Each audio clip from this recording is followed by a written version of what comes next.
Assalamualaikum warahmatullahi wabarakatuh. Perkenalkan, nama saya Jidni Abdul Majid, NRP 21-2021-096.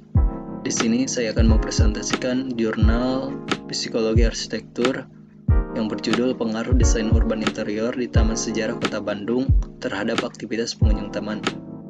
Untuk anggotanya, di sini ada Naufal Bani Sumirat dengan NRP 21-2021-093. Kemudian saya sendiri Jidni Abdul Majid 21-2021-096 dan Muhammad Nizar Naufal dengan NRP 21-2021-1125. Untuk latar belakangnya, menurut Bapak Insinyur Iwan Sugino tahun 2017, kondisi RTH atau ruang terbuka hijau Bandung sampai Desember tahun 2017 tercatat mencapai 13%, masih cukup jauh dari standar minimal 30%. Untuk fenomena urban yang interior, pemanfaatan serta aksesibilitas pada kedua konsep taman tersebut tidak bisa dipandang secara sendiri-sendiri. Masyarakat tidak lagi membedakan aktivitas di dalam, interior, dan di luar eksterior ruangan. Kemudian, untuk rumusan masalah, bagaimana cara mengubah perilaku masyarakat terhadap urban interior dan urban eksterior? Kedua, bagaimana perubahan taman sejarah berpengaruh terhadap aktivitas pengunjung taman? Yang ketiga, apakah taman yang dibangun oleh pemerintah Kota Bandung lengkap dengan komposisi elemen ruangnya dapat meningkatkan performa sebuah tempat yang signifikan? Nama saya Naufal Bani Sumirat dengan NRP 21-2021-093. Saya akan melanjutkan presentasi dari Jidni Abdul Majid. Yang pertama ada manfaat penelitian.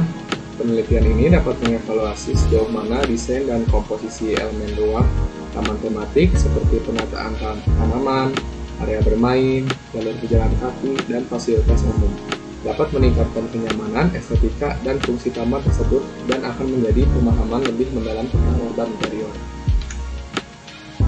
Lalu ada tinjauan teori. Yang pertama ada dari Gwinta tahun 2009. Rancangan ruang interior publik dapat dikatakan sebagai model dialog antara objek dan pengguna. Para pengguna yang sebagai penghuni sementara, secara sadar maupun tidak, mereka membuat habitat artifisial atau lingkungan tiruan. Yang kedua, Stage 2013, dalam penelitiannya Stage mengidentifikasi ada 5 ide utama yang berkontribusi pada penciptaan pengalaman nyata naungan shelter. Yang pertama ada kreasi ruang individual untuk beristirahat. Yang kedua, kreasi satu buffer pemisah atau perantara antara individu dan dunia luar. Yang ketiga adalah kontrol dan pembatasan cahaya alami. Yang keempat ada penggunaan bentuk sederhana yang mereferensi pada bentuk awal. Yang kelima, penggunaan palet material terbatas yang menggambarkan formasi dan sejarahnya. Yang terakhir ada pot, akar, dan pos tahun 2016. Konsep ruang interior di dalam lingkungan publik tidak lagi dipandang sebagai ruang dengan batas fisik 3-dimensional. Secara terminologi, batas ruang pemisah interior dan eksterior semakin bias. Dalam konteks interior publik, makna publik saling tumpang tindih secara aksesibilitas dan kepemilikan. Lalu ada kerangka pikir. Yang pertama, menentukan permasalahan beserta objeknya dan pengumpulan data. Yang kedua ada mencari dan menentukan isu permasalahan beserta objeknya. Yang ketiga, sajian pustaka. Yang keempat, eksplorasi gagasan dan referensi. Yang kelima ada observasi, lalu diskusi, eksplorasi media dan teknik penulisan, lalu proses penulisan, dan yang terakhir karya tulis ilmiah.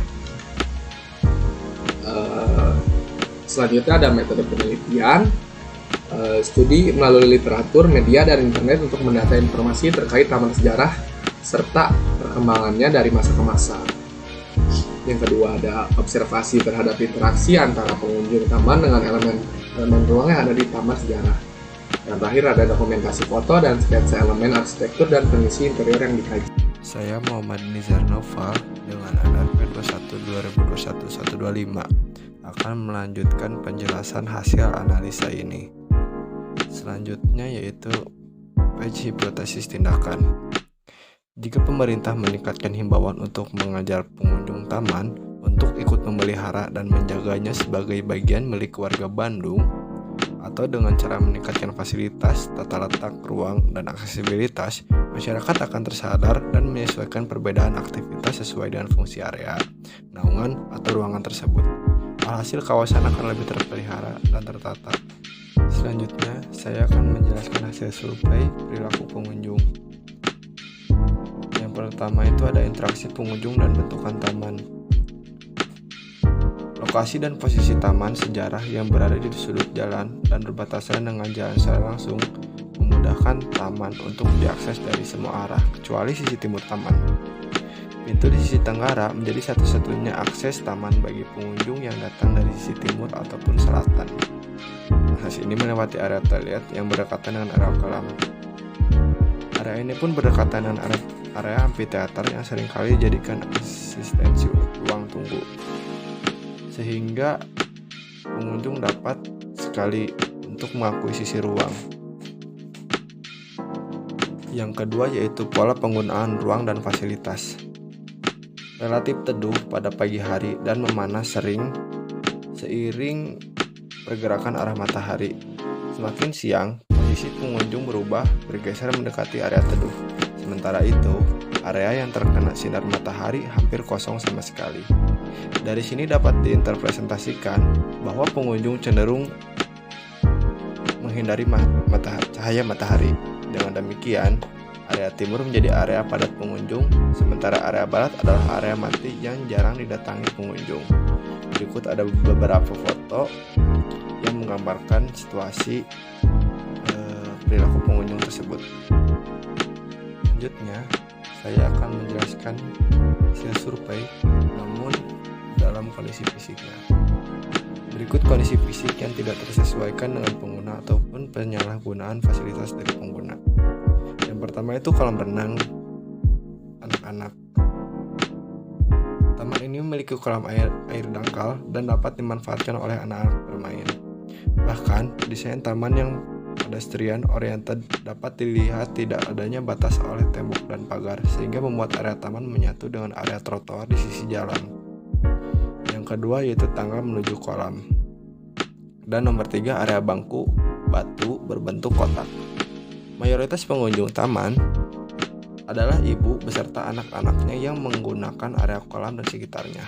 Oleh karena itu, area berpadat adalah area kolam, area tangga menuju kolam, dan area bangku batu berbentuk kotak ini. Nomor 4 ada area amphitheater.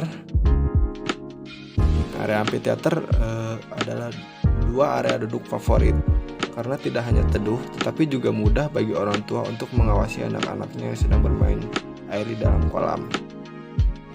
Dari hasil analisa ini mendapatkan kesimpulan bahwa taman ini dibuat dengan tujuan mengintegrasikan fungsi Museum Sejarah Bandung Planning Gallery dan Taman Balai Kota Bandung. Seperti namanya, taman ini ditujukan agar pengunjung taman ini dapat memberikan pengetahuan tentang sejarah yang terkait dengan kota Bandung. Tetapi, beberapa pengunjung malah melain fungsikan kedatangannya. Harapannya, pemerintah dapat meningkatkan himbauan serta mengajar warga serta pengunjung taman untuk ikut memelihara dan menjaga sebagai bagian milik warga Bandung, serta meningkatkan fasilitas, tata letak, ruang, aksesibilitas, dan berlandasi tujuan pembangunan tersebut, yaitu Museum Sejarah Bandung.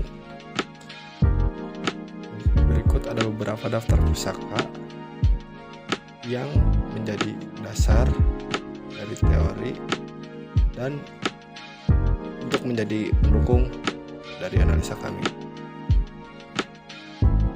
Sekian dari kelompok kami, kurang lebihnya mohon maaf dan semoga bermanfaat. Wabillahi taufiq wal hidayah. Wassalamualaikum warahmatullahi wabarakatuh.